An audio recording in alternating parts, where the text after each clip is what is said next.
Hello. வணக்கம். புதுசா ஏதோ ஒன்னு கத்துக்கணும், உலகத்த பத்தி இன்னும் கொஞ்சம் ஆழமா தெரிஞ்சுக்கணும்னு நினைக்கிற உங்களுக்காகவே ரெடியான ஒரு விரிவான அலசல் தான் இது. கண்டிப்பா. கத்துக்க ஆர்வமா இருக்கிற நேயர்களுக்கான ஸ்பெஷல் பதிவு இது. ஆமா. இன்னைக்கு நாம பேச போற விஷயம் ரொம்பவே புதிரான ஒரு டாபிக். கரெக்ட்.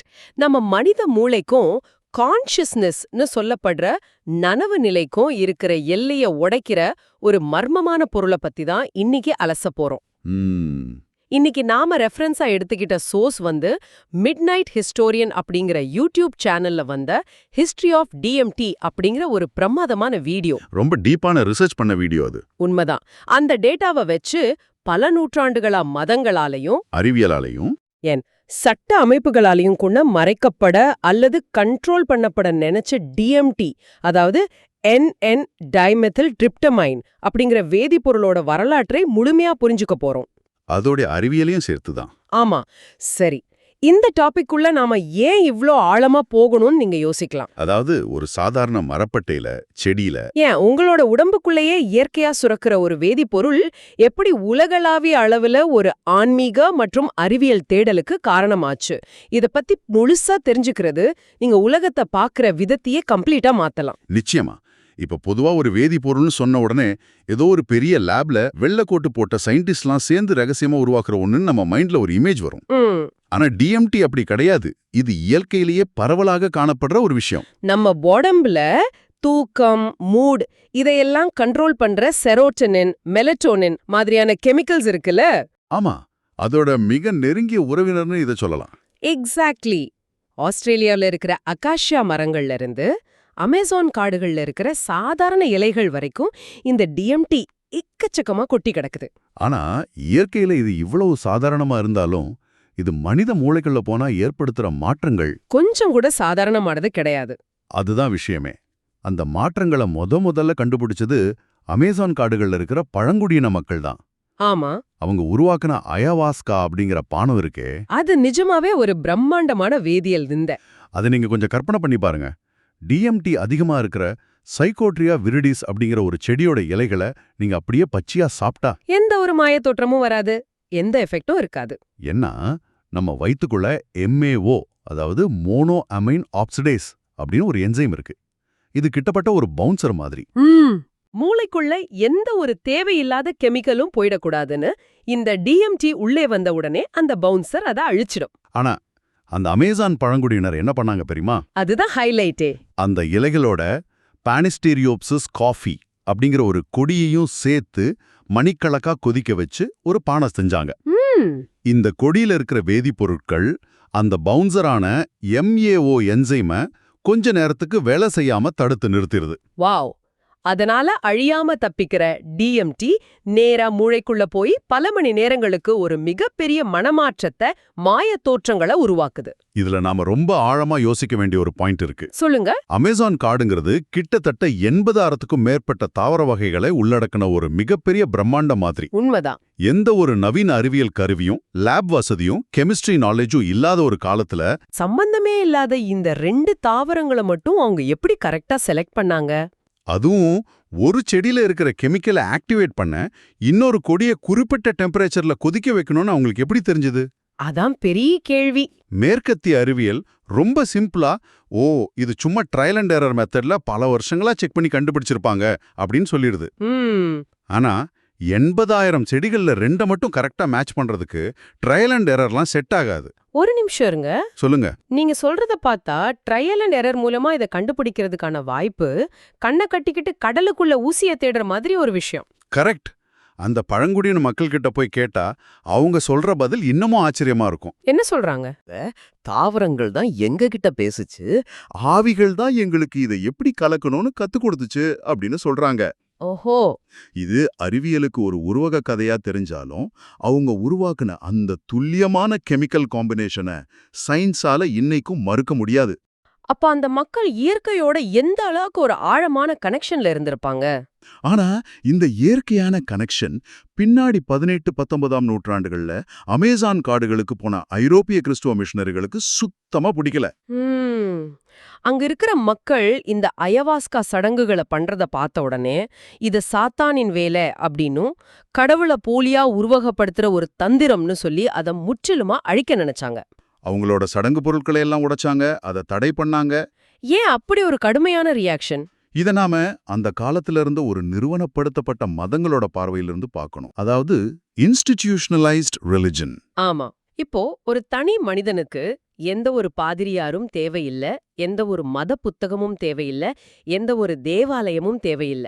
நேரா அவனால அந்த பிரபஞ்ச சக்தியோயோ அல்லது கடவுளையோ உணர முடியும் அப்படின்னு ஒரு செடி வாய்ப்பு கொடுக்குதுன்னா, அது பல நூற்றாண்டுகளா கட்டி எழுப்பப்பட்ட மத அதிகாரத்துக்கு விடப்படுற ஒரு நேரடி சவால் இல்லையா? கண்டிப்பா இது கிறிஸ்தவ தேவாலயங்களுக்கு மட்டுமான பிரச்சனை கிடையாது. பல மதங்கள்ல இந்த நிலைப்பாடு இருக்கு. உதாரணமா சொல்லணும்னா, இஸ்லாமிய மார்க்கத்துல காம் அப்படிங்கிற விதிமுறையின்படி மனிதனோட இயல்பான மனநிலைய மாத்திர மயக்கத்தை ஏற்படுத்துற எந்த பொருளும் தடை செய்யப்பட்டதுதான். ஆமா, பௌத்த மதத்திலையும் போதைப் பொருட்களை தவிர்க்கணும்னு தெளிவான நெறிமுறைகள் இருக்கு. நாங்க இங்க எந்த மதத்தையும் குறை சொல்லவோ ஆதரிக்கவோ வரல. அத நேர்கள் புரிஞ்சுக்கணும். ஆமா, அது முக்கியமான பாயிண்ட்.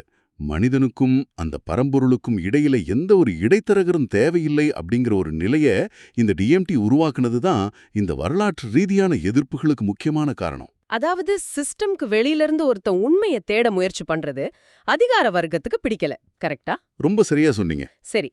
காட்டுக்குள்ள மத ரீதியா இப்படி ஒரு பெரிய போராட்டம் நடந்துட்டு இருக்கும்போது இன்னொரு பக்கம் இந்த மூலக்கூறு மெதுவா லேபுக்குள்ள நுழையுது. 1931ல. ஆமா, ரிச்சர்ட் மான்ஸ்கே அப்படிங்கிற ஒரு கனேடிய வேதியியலாளர் தற்செயலா தன்னோட லேப்ல இந்த டிஎம்டி மூலக்கூறை செயற்கையா உருவாக்குறாரு. ஆனா இன்ட்ரெஸ்டிங்கான விஷயம் என்னன்னா, தான் எதை கண்டுபிடிச்சிருக்கோம், அதோட உண்மையான பவர் என்னன்னு அவருக்கு சுத்தமா தெரியல. ஏதோ ஒரு புது கெமிக்கல்னு குறிப்பெழுதி வச்சுட்டு அடுத்த வேலையை பார்க்க போயிட்டாரு. இங்கதான் கதையில ஒரு பெரிய ட்விஸ்ட் வருது. 1956ல ஸ்டீவன் சாரா அப்படிங்கிற ஹங்கேரியன் விஞ்ஞானி ஒருத்தர் வரார். அவரு ஸ்கிட்சோஃப்ரேனியா மாதிரியான மனநல பிரச்சனைகளை பத்தி ஆராய்ச்சி பண்ணிட்டு இருந்தாருல்ல. ஆமா, அதுக்காக அவருக்கு எல்எஸ்டி தேவைப்படுது. அந்த காலகட்டத்தை நீங்க கொஞ்சம் மனசுல வச்சுக்கணும். அது பனிப்போர் நடந்துட்டு இருந்த நேரம். கோல்ட் வார் டைம். கரெக்ட். ஹங்கேரி கம்யூனிஸ்ட் கட்டுப்பாட்டுல இருந்த ஒரு நாடு. அதனால சுவிட்சர்லாந்துல இருந்த சாண்டோஸ் கம்பெனி அவருக்கு எல்எஸ்டி சப்ளை பண்ண மறுத்துட்டாங்க. அடடா, ஒரு சயின்டிஸ்டுக்கு இதை விட பெரிய ஏமாற்றம் இருக்க முடியாது. அந்த விரக்தியில தான் மான்ஸ்கே எழுதி வச்சிருந்த பழைய குறிப்புகளை தூசி தட்டி எடுத்து தன்னோட லேப்லயே டிஎம்டியை செயற்கையா உருவாக்குறாரு சாரா. அத விலங்குகள் மேல டெஸ்ட் பண்ணாம நேர என்ன பண்றாரு தெரியுமா? தனக்குத்தானே ஊசி மூலமா உடம்புல செலுத்திக்கிறாரு.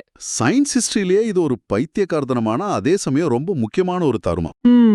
அவர் ஊசி போட்ட அடுத்த சில விழாவினர்களே அதோட தாக்கம் ஆரம்பிச்சிடுச்சு. அவர் தன்னோட குறிப்புகள்ல என்ன எழுதிருக்காருன்னா, தான் உடம்ப விட்டு வெளிய மிதக்கிற மாதிரியும் தன்னை சுற்றி ரொம்ப பிரகாசமான தனியா செயல்படக்கூடிய அதிபுத்திசாலி உருவங்களை பார்த்ததாகவும் பதிவு செஞ்சிருக்காரு. இதுல அறிவியலாளர்களை ரொம்ப ஆச்சரியப்படுத்தின விஷயம் என்னன்னா, இந்த ட்ரிப் பல மணி நேரங்கள்லாம் நீடிக்கல. கரெக்டா 30ல 45 நிமிஷத்துக்குள்ள அவர் கம்ப்ளீட்டா நார்மல் நிலைக்கு திரும்பிட்டாரு. அந்த டைமிங் தான் இதுக்கு ஒரு நகைச்சுவையான பேரையே வாங்கி கொடுத்துச்சு. ஆமா, 1960கள்ல இது அமெரிக்கால கொஞ்சம் பாப்புலர் ஆனப்போ இத பிசினஸ் மேன் ஸ்ட்ரிப் அப்படின்னு கிண்டலா கூப்பிட்டாங்க. ஏன்னா லஞ்ச் பிரேக்ல ஒரு 45 நிமிஷம் பிரபஞ்சத்தோட மறுபக்கத்துக்கு போய் வேற்று கிரகவாசிகளோட பேசிட்டு அளவுக்கு இது ரொம்ப ஷார்ட்டான ஆனா ரொம்ப இன்டென்ஸான ஒரு அனுபவமா இருந்துச்சு. ஆனா இந்த சின்ன சின்ன பரிசோதனைகளை தாண்டி இது ஒரு முறையான மிகப்பெரிய மருத்துவ ஆய்வா மாறினது 90கள்ல தான். ரிக் ஸ்ட்ராஸ்மன் அப்படிங்கிற ஒரு மனநல மருத்துவர் பண்ணது. ஆமா, பல வருஷங்களா FDA கிட்ட போராடி பெர்மிஷன் வாங்கி ஒரு பிரம்மாண்டமான ஆய்வை ஆரம்பிச்சாரு. 60 தன்னார்வலர்களுக்கு சுமார் 400க்கும் மேற்பட்ட முறை டிஎம்டியை செலுத்தி அவர் பண்ண ஆராய்ச்சி சயின்ஸ் உலகத்தையே உலுக்கிடுச்சு. ஸ்ட்ராஸ்மேனோட அந்த ஆய்வு முடிவுகள் இன்னைக்கும் பல நரம்பியல் நிபுணர்களுக்கு ஒரு பெரிய புதிராவே இருக்கு. ஏன்னா அந்த 60 பேரும் வெவ்வேறு பேக்ரவுண்ட்ல இருந்து வந்தவங்க. பல பேருக்கு இந்த மாதிரி சைக்கடெலிக் மருந்துகள் பத்தி எந்த ஒரு முன் அனுபவமும் கிடையாது. ஆனா அவங்க எல்லாரும் முழிச்சு பார்த்தப்போ ஏறக்குறைய ஒரே மாதிரியான விஷயங்களை ரிப்போர்ட் பண்ணாங்க. அது எப்படி சாத்தியம்? யாரோ ஒருத்தர் மனசுல தோன்ற கற்பனை இன்னொருத்தருக்கு வராது இல்லையா? அதான் ஆச்சரியம்.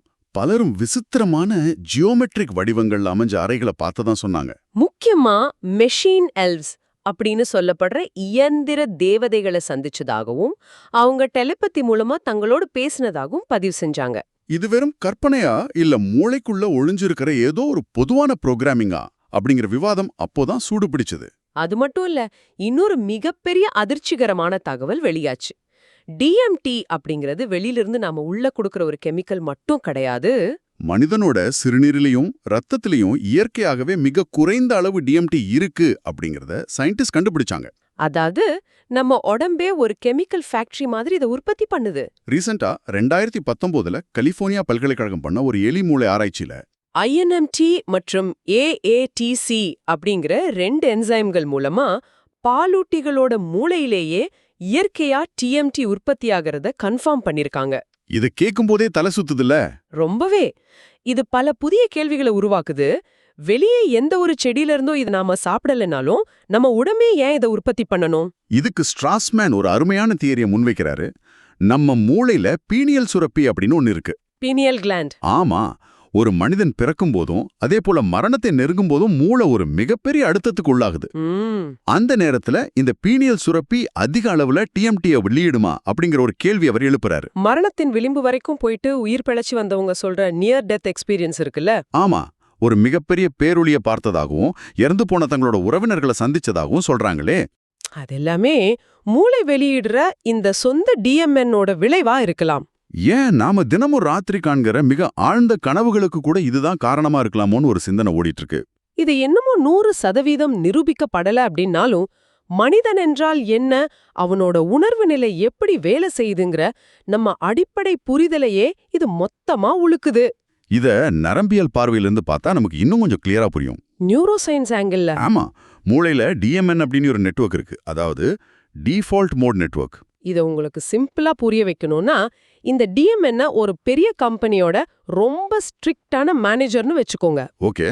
தினமும் ஆபீஸ்ல நீங்க யார்கிட்ட பேசணும், எந்த இமெயில மட்டும் படிக்கணும், எப்படி பாதுகாப்பா ரோட்டை கிராஸ் பண்ணணும்னா ஒரு ஃபில்டர் போட்டு உங்களுக்கு தேவையான தகவலை மட்டும்தான் இந்த மேனேஜர் உங்க மூளைக்கு கொடுப்பாரு.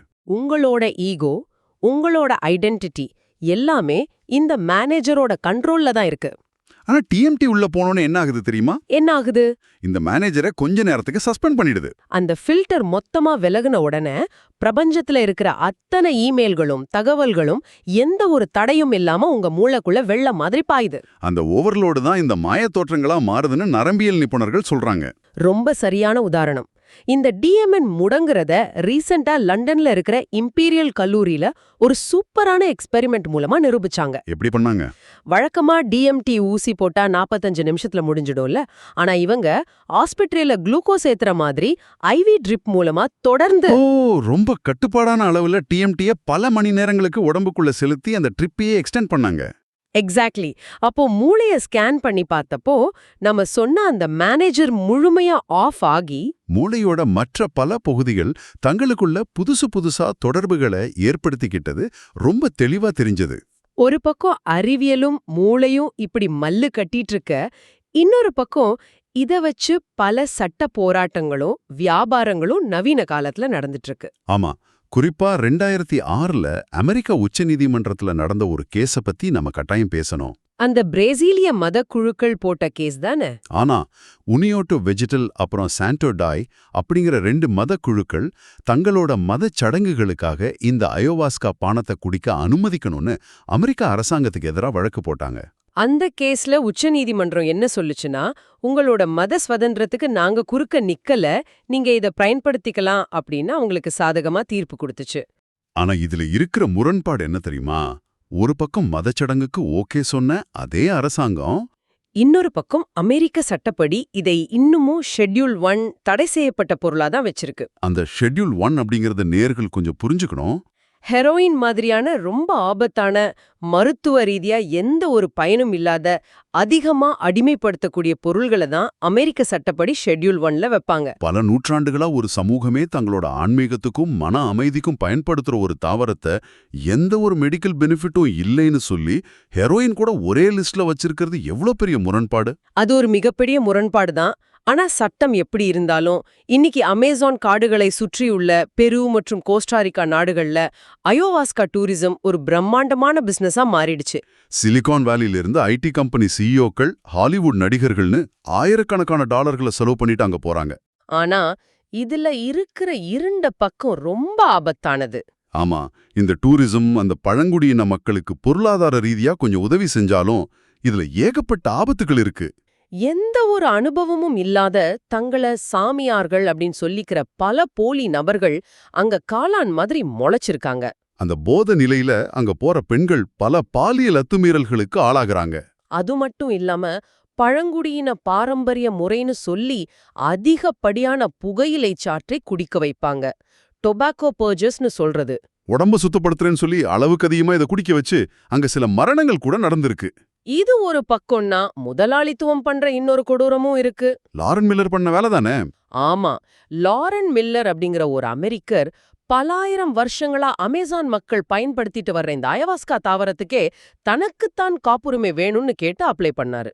என்னது, இயற்கையில வளர்ற ஒரு தாவரத்துக்கு பேட்டன்ட்டா? இதை விட ஒரு அபத்தமான விஷயத்தை யோசிக்கவே முடியாது. கண்டிப்பா, இதுதான் பயோபைரசி, அதாவது உயிரியல் கொள்ளை அப்படின்னு சொல்றாங்க. நல்ல வேளையா பலத்த எதிர்ப்புகளுக்கு பிறகு அந்த காப்புரிமை ரத்து செய்யப்பட்டுச்சு. ஆனா இன்டெலெக்சுவல் ப்ராப்பர்ட்டி அப்படிங்கிற பேர்ல கார்ப்பரேட் நிறுவனங்கள் எப்படி இயற்கையையும் பாரம்பரிய அறிவையும் திருட நினைக்குது அப்படிங்கிறதுக்கு இது ஒரு கிளாசிக் உதாரணம். நிஜமாவே வருத்தமான விஷயம்தான். ஆனா இருட்டுல ஒரு சின்ன வெளிச்சம் மாதிரி நவீன மனநல மருத்துவத்துல இது புது நம்பிக்கைகளை கொடுத்துட்டு இருக்கு. அமெரிக்காவுல இருக்கிற ஓக்லாண்ட், சாண்டா க்ரூஸ் மாதிரியான நகரங்கள்ல தாவர அடிப்படையிலான இந்த சைக்கடெலிக் பொருட்கள் மேல இருந்த சட்டக்கெடுபிடிகளை இப்ப தளர்த்திருக்காங்க. கனடாவுல புற்றுநோய் மாதிரியான இறுதிக்கட்ட நோய்கள்ல இருக்கிற பேஷண்ட்ஸ்க்கு மரண பயம் ரொம்ப அதிகமா இருக்கும் இல்லையா? ஆமா, அந்த பயத்தை போக்குறதுக்கு இத பயன்படுத்தி வெற்றிகரமா ஆய்வுகள் செஞ்சுட்டு வராங்க. நாட்பட்ட டிப்ரெஷன், பிடிஎஸ்டி மாதிரியான பிடிவாதமான மனசிக்கல்களை தீர்க்க எதிர்காலத்துல இது ஒரு மிகப்பெரிய மருத்துவ புரட்சியை ஏற்படுத்தும்னு பல சயின்டிஸ்ட் இப்போ உறுதியா நம்புறாங்க. அது உண்மைதான். மனநல மருத்துவத்துல இதுக்கு பெரிய எதிர்காலம் இருக்கு. ஆனா நாம இத பத்தி பேசுறத கேட்டுட்டு இது ஏதோ தலைவலிக்கு போடுற பாரஸ்டமால் மாத்திரை மாதிரி யார் வேணாலும் எப்ப வேணாலும் பயன்படுத்தலாம்னு நேயர்கள் தப்பா புரிஞ்சுக்க கூடாது. எக்ஸாக்ட்லி. இதோட தாக்கம் ரொம்ப ரொம்ப தீவிரமானது. சரியான மருத்துவ கண்காணிப்போ முறையான வழிகாட்டுதலோ இல்லாம இதை பயன்படுத்துறது ஒருத்தரோட மனநிலைய நிரந்தரமா பாதிச்சு பெரிய சைக்கலாஜிக்கல் டிராமாவுக்கு கொண்டு போய் விட்டுடும். அத நம்ம எப்பவும் ஞாபகத்துல வச்சுக்கணும். கண்டிப்பா அந்த எச்சரிக்கை ரொம்ப முக்கியம். சரி, இந்த அத்தனை விஷயங்களையும் பேசி முடிச்சாச்சு. இதிலிருந்து நாம கத்துக்கிட்டது என்ன? உங்களுக்காக தான் சொல்றேன், இத கொஞ்சம் ஆழமா யோசிச்சு பாருங்க. டிஎம்டி அப்படிங்கிறது ஏதோ ஒரு சாதாரண வேதிப்பொருள் மட்டும் கிடையாது. இது மேற்கத்திய அறிவியலுக்கும் பழங்குடியின ஆன்மீகத்துக்கும் இடையில இருக்கிற சுவரை இடிக்கிற ஒரு கருவி. மனித கற்பனைன்னா என்ன? கான்ஷியஸ்னஸ் அப்படிங்கிற நனவு நிலை நம்ம மூளைக்குள்ள இருந்து உருவாகுதா இல்ல பிரபஞ்சத்துல இருந்து ரிசீவ் ஆகுதா? நாம முழிச்சிட்டு இருக்கும்போது பாக்குற இந்த உலகமும் லாஜிக்கும் மட்டும்தான் உண்மையான யதார்த்தமா? இந்த மாதிரி நம்மளோட அடிப்படை புரிதலையே இது மறுபரிசீலனை செய்ய வைக்குது. ரொம்ப அழகா சம்மரைஸ் பண்ணீங்க. இந்த சோர்ஸ் மெட்டீரியல்ல இருந்து நம்ம நிறைய விஷயங்களை அலசிட்டோம். ஆனா இதை முடிக்கிறதுக்கு முன்னாடி நேரடியா விவாதிக்கப்படாத ஆனா நீங்க ரொம்ப ஆழமா சிந்திக்க வேண்டிய ஒரு முக்கியமான கேள்வியோட இதை நான் நிறைவு செய்ய விரும்புறேன். சொல்லுங்க. எந்த ஒரு காரணமும் இல்லாம பரிணாம வளர்ச்சி நம்ம உடம்புல எந்த ஒரு உறுப்பையோ சிஸ்டத்தையோ உருவாக்காது. உண்மை. அப்படி இருக்கும்போது இந்த டிஎம்டி அப்படிங்கிற அதீத வேதிப்பொருளை நம்ம மூளைக்குள்ள ஏத்துக்கிறதுக்கான ரிசப்டார்ஸ் ஏன் இயற்கையாவே நமக்கு கொடுக்கப்பட்டிருக்கு? வாவ். ஒருவேளை நம்ம கண்ணுக்கு தெரியிற இந்த சாதாரண பௌதீக உலகத்தை தாண்டி பல மாற்று யதார்த்தங்களை உணர்ந்துக்கிறதுக்காகவே நம்மளோட உயிரியல் அமைப்பு இயற்கையாவே டிசைன் செய்யப்பட்டிருக்கா? ரொம்ப ஆழமான சிந்தனை. இது வெறும் நரம்பியல் வேதியியல் விளையாட்டா இல்ல மனிதன் பிரபஞ்சத்தோட நேரடியா பேச இயற்கையே கொடுத்து ஒரு ரகசிய சாவியா? இத நீங்களே உங்க மனசுக்குள்ள சிந்தித்து பாருங்க. நிஜமாவே தூக்கத்தை கெடுக்கிற அளவுக்கு ரொம்ப டீப்பான கேள்வி. அறிவியலும் ஆன்மீகமும் சந்திக்கிற அந்த மெல்லிய கோட்ல நின்னு இன்னைக்கு ஒரு பிரம்மாண்டமான பயணத்தை நாம மேற்கொண்டிருக்கோம். கண்டிப்பா. இந்த விரிவான அலசல் நிச்சயமா உலகத்தை பத்தின உங்களோட பார்வையில ஒரு சின்ன மாற்றத்தையாவது ஏற்படுத்தியிருக்கும்னு நம்புறோம். இதே மாதிரி உங்க சிந்தனைக்கு தீனி போடுற இன்னொரு புதுமையான டாபிக்கோட அடுத்து நாம சந்திக்கலாம். அது வரைக்கும் உங்க தேடல் தொடரட்டும், கேள்விகளை கேட்டுக்கிட்டே இருங்க. உங்க தேடல் இனிதே தொடரட்டும். பாய்.